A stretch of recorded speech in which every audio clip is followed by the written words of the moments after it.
क्या तुम सचमुच बंधे हो या सिर्फ मान बैठे? हम जीवन भर मुक्ति की तलाश में रहते हैं, कभी संसार से, कभी परिस्थितियों से और कभी अपने ही मन से। लेकिन अगर मैं आपसे कहूँ कि जिसे आप बंधन मानते हैं वो सिर्फ और सिर्फ आपकी मान्यता है, तो क्या आप उसे देख पाएंगे? तो आइए एक क्षण रुकते हैं और देखते हैं क्या सच में कुछ भी हमें बांधता है।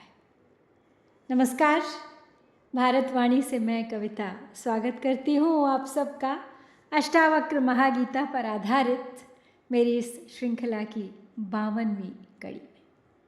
आज हम पढ़ेंगे 18वें प्रकरण जीवन मुक्ति से ही अगले 5 श्लोक 66 से 70 तक। आइए धीरे धीरे इन गहरे शब्दों में उतरते हैं। क्व संसारः क्व चाभासः क्व साध्यं क्व च साधनम् आकाशस्यैव धीरस्य निर्विकल्पस्य सर्वदा सर्वदा आकाशवत् ज्ञानी सदा निर्विकार है। आभास साधन साध्य और उसका कहाँ संसार है। धीर पुरुष यानी धैर्यवान सदा आकाश के समान निर्विकल्प रहता है। उसकी दृष्टि में संसार कहाँ और उसकी प्रतीति कहाँ, उसके लिए साध्य क्या और साधन क्या। There is no man subject to samsara, sense of individuality, goal or means to the goal for the wise man who is always free from imaginations and unchanging as space. इस सूत्र में महर्षि धीर पुरुष को आकाश के समान कहते हैं। आकाश के समान इसलिए क्योंकि उसी में सब कुछ समाया हुआ है। सभी तत्वों का मूलाधार आकाश है। बिना आकाश के इन तत्वों का अस्तित्व संभव ही नहीं है। और आकाश का विस्तार अनंत है, सीमाहीन। और यही अनंतता तत्वज्ञानी के भीतर भी अंतर्निहित होती है। वो निराकार है, उसे किसी उपाधि से कोई अंतर नहीं पड़ता। तत्वज्ञानी में कोई विकल्प नहीं, कोई संकल्प नहीं उसमें। और विकल्प तो तब होता है जब संकल्प हुआ करता है, तो जब संकल्प ही नहीं तो विकल्प भी नहीं। उसके लिए तो संसार भी नहीं, वो संसार को सत्य नहीं मानता और ये भी नहीं मानता कि वो प्रतीति है। उसके लिए तो वो है ही नहीं, कुछ भी नहीं। जब प्राप्त हो गया जो पाना था तो फिर साध्य शब्द भी निरर्थक हो गया। और साधन तो साध्य से ही जुड़कर होता है, इसलिए जब साध्य नहीं तो साधन भी निरस्त हो गया। तो तत्वज्ञानी के लिए न साधन रहा न साध्य। अष्टावक्र जी यहाँ पे दृष्टिकोण को पूरी तरह से उलट देते हैं। सामान्य व्यक्ति के लिए संसार है, मैं हूँ, मुझे कुछ पाना है, उसके लिए साधन चाहिए। लेकिन धीर के लिए, ज्ञानी के लिए ये सब विभाजन मन की कल्पना है। जैसे आकाश की न सीमाएं हैं न विभाजन, न वो मेरा है न तुम्हारा, वैसे ही ज्ञानी की चेतना है निर्विकल्प, अविभाजित। उसमें संसार भी एक अलग वस्तु नहीं। जैसे आज की दुनिया में हम हर चीज़ को कैटेगरीज में बांटते हैं, करियर, सक्सेस, स्पिरिचुअलिटी, गोल्स।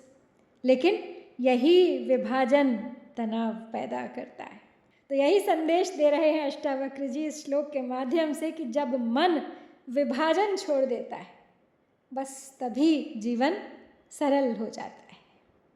सजयत्यर्थ सन्यासी पूर्णस्वर सविग्रहः अकृत्रिमौवनवच्छिन्ने समाधिर्यस्य वर्तते। जो समाधि सहज में और पूर्णानंद स्वरूप में सतत ही करता रमण, जय जयति अपने रूप में। जो सन्यासी अपने अखंड स्वरूप में सदा स्वाभाविक रूप से समाधि की स्थिति में रहता है, जो पूर्ण स्वानंद स्वरूप है, वही विजयी है। Glorious is he who has abandoned all goals and is the incarnation of satisfaction. His very nature and whose inner focus on the unconditioned is quite spontaneous. स जयति यानी वह जीतता है। इस सूत्र का शुभारंभ महर्षि ने इस वाक्य से ही किया है। जीतने का अर्थ विजय प्राप्त करना होता है। अब किस पर विजय प्राप्त करता है वह? कामनाओं पर। कामनाएं क्योंकि जीवात्मा को उसके स्वरूप में स्थित नहीं होने देती, इसीलिए वही उसकी शत्रु हैं। आदि शंकराचार्य ने भी प्रश्नोत्तरी में इसी की विजय प्राप्त की। वे कहते हैं कि जिसने मन को जीत लिया। शत्रु कौन है? कौन है मित्र? तो शत्रु है इंद्रियां, लेकिन जिन्होंने इन पर विजय पा ली उनके लिए वही मित्र बन जाती हैं। फिर वो समाधि के स्वरूप को बताते हैं। समाधिस्थ होने का प्रयास करता है योगी। उसके लिए कई तरह के साधनों को अपनाता है। क्योंकि वो समाधि प्रयास पूर्वक होती है, इसलिए वो सहज नहीं होती। प्रवृत्ति अनचाहे अनजाने रूप में थकान देने वाली होती है। अब जैसे ही थकान होती है स्थिति बदल जाती है। लेकिन तत्वज्ञानी की समाधि अकृत्रिम होती है।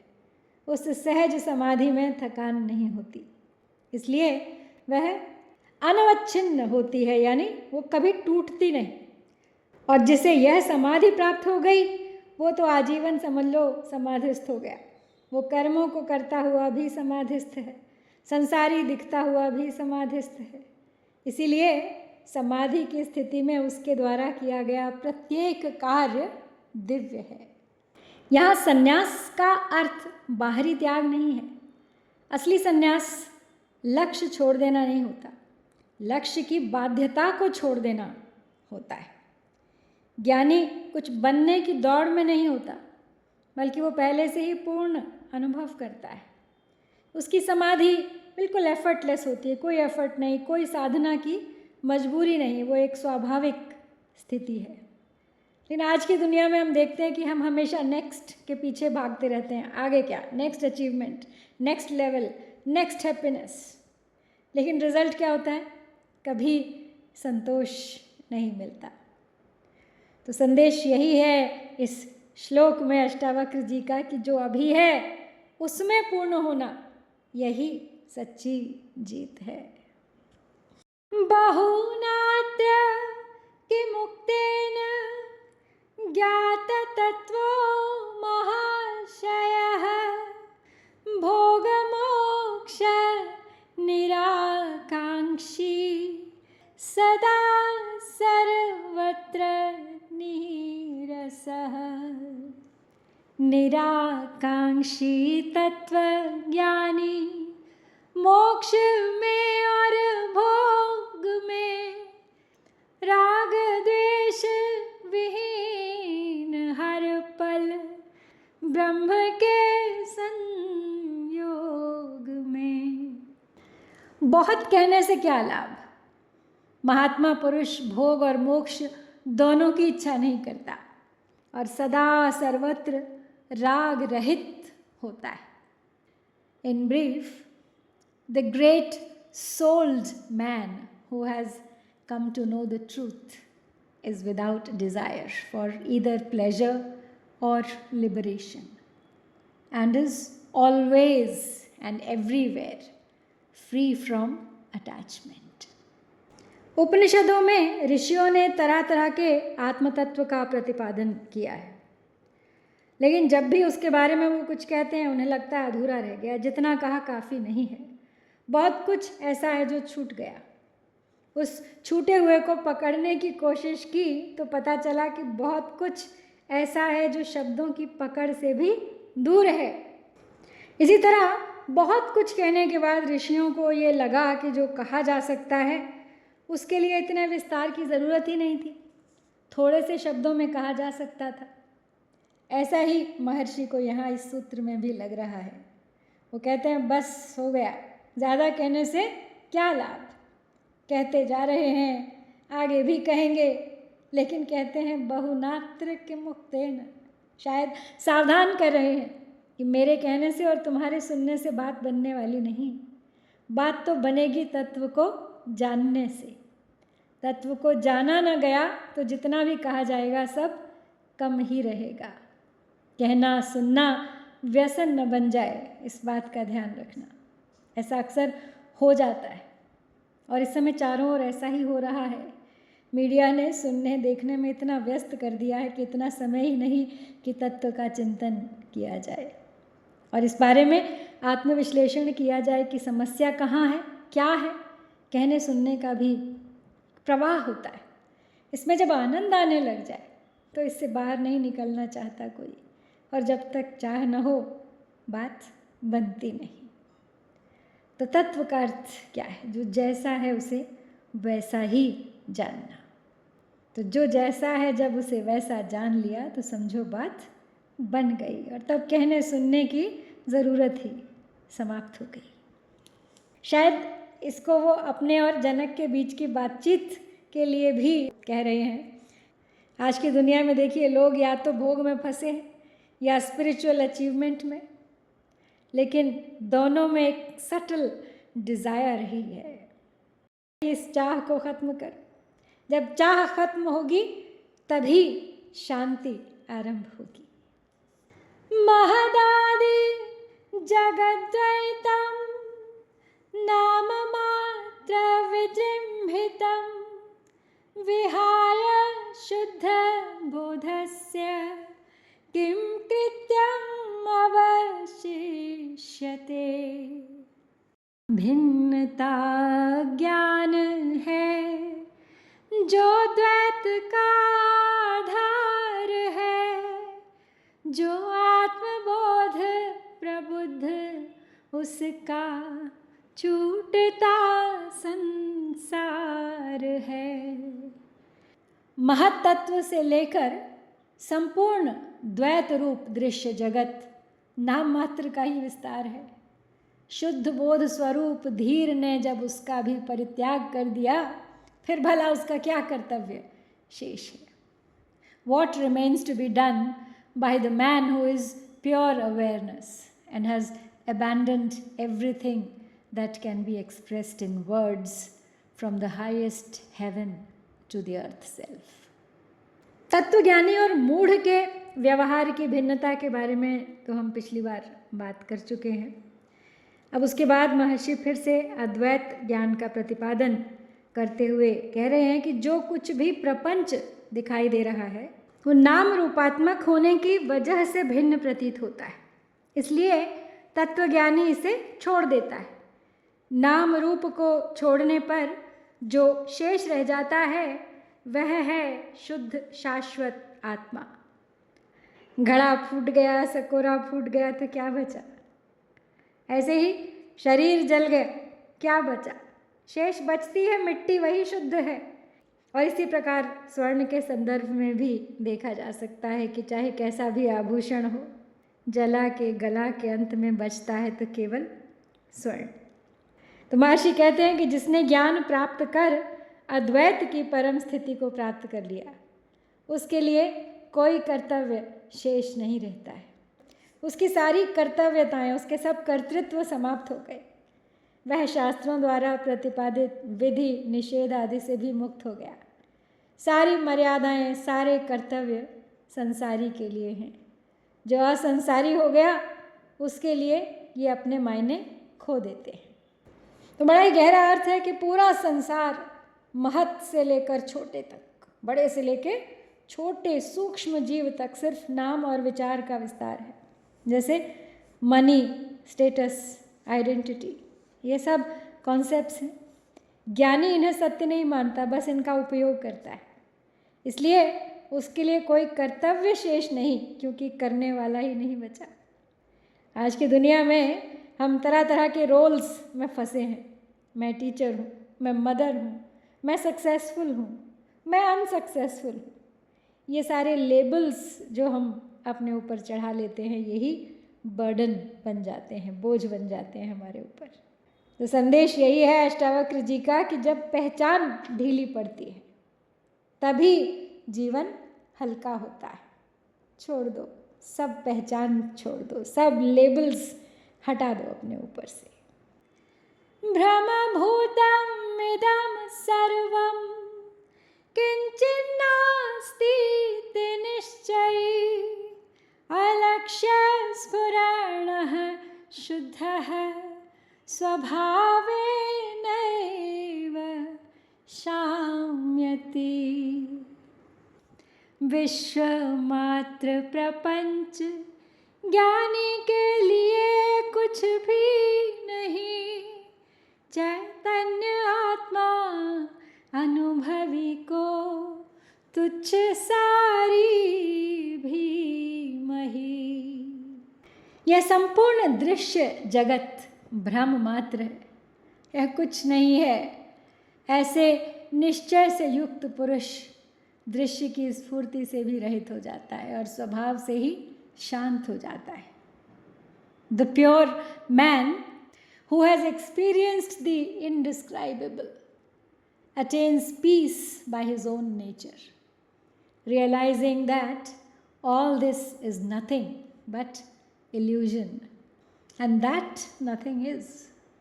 ये सारा जगत भ्रामक है, भ्रमजन्य है, नाम रूपात्मक होने से भिन्न दिखाई देता है, असल में ये अनेक नहीं है। श्रुतियाँ अनेकता का निषेध करती हैं, जैसे कहा गया है नेह नानास्ति किंचन, यहाँ नानात्व है ही नहीं। जब असल में एक है, अद्वैत है, तो फिर अनेक क्यों दिखाई देता है? ये द्वैत कैसे उत्पन्न होता है? इन्हीं प्रश्नों का उत्तर इस सूत्र में दे रहे हैं महर्षि। वे कहते हैं कि ये सब केवल और केवल भ्रम है। तो बार बार यहाँ पे महर्षि सहजता पर जोर दे रहे हैं। सहज समाधि, सहज व्यवहार, सहज ज्ञान और यहाँ सहज शांति। बुद्ध के सम्यक और श्री कृष्ण के समत्व, समता शब्द की ध्वनि इसी स्थिति की ओर संकेत करती है, जहाँ पर कोई भी कैसा भी विक्षेप नहीं रहता। अंतिम निष्कर्ष है ये कि ये सब जो दिख रहा है भ्रम है, इसका स्वतंत्र अस्तित्व नहीं है। जब यह निश्चय हो जाता है तो मन की पकड़ अपने आप ढीली पड़ती जाती है, विचारों का प्रभाव कम होता जाता है और तब क्या होता है? शांति। बिना किए अपने आप शांति आ जाती है। आज की दुनिया की सबसे बड़ी समस्या यही है, over thinking, anxiety, mental noise. क्यों? क्योंकि हम हर विचार को सत्य मान लेते हैं और बस मन भटकता रहता है उसको प्रमाणित करने में या उसका प्रमाण खोजने में। फिर एक नया विचार जन्म ले लेता है। विचार भी स्थायी नहीं रहते, तो ये तो एक एंडलेस विशियस साइकिल बन जाता है। तो संदेश यही है महर्षि का यहाँ पे कि जब समझ आता है कि विचार भी स्थायी नहीं है तो छोड़ दो उन्हें, बस वो अपने आप ही छूट जाते हैं, छोड़ना भी नहीं पड़ता, मन शांत होने लगता है। इन 5 श्लोकों के माध्यम से आज हमने देखा कि कोई भी संसार से अलग नहीं है, अद्वैत, सब एक ही है और किसी लक्ष्य को पाने की आवश्यकता नहीं है, कोई लक्ष्य ही नहीं है, कोई इच्छा आवश्यक नहीं है, कोई पहचान स्थायी नहीं है, कोई लेबल स्थायी नहीं है। सब कुछ केवल एक ही चेतना का खेल है। और जब कुछ भी पाने या छोड़ने को नहीं रहता, तभी सच्ची शांति प्रकट होती है। जब देखने वाला शांत हो जाता है तो जो दिख रहा है उसका प्रभाव भी मिटने लगता है। तो याद दिला रहे हैं अष्टावक्र जी हमें फिर एक बार कि न कुछ पाना है न कुछ छोड़ना है, बस यह पहचानना है कि हम सदा से मुक्त हैं। और जब यह समझ भीतर उतरती है तो जीवन अपने आप सरल और शांत हो जाता है। जो कुछ भी दिखाई दे रहा है वो आता जाता है, पर जो देख रहा है वो सदा स्थिर, सदा शांत है, और उसी में ठहरना ही सच्ची मुक्ति है। और जब यह समझ भीतर उतरती है तो जीवन अपने आप सरल हो जाता है। आइए इस शांति को कुछ क्षण महसूस करें। ओम शांति शांति शांति।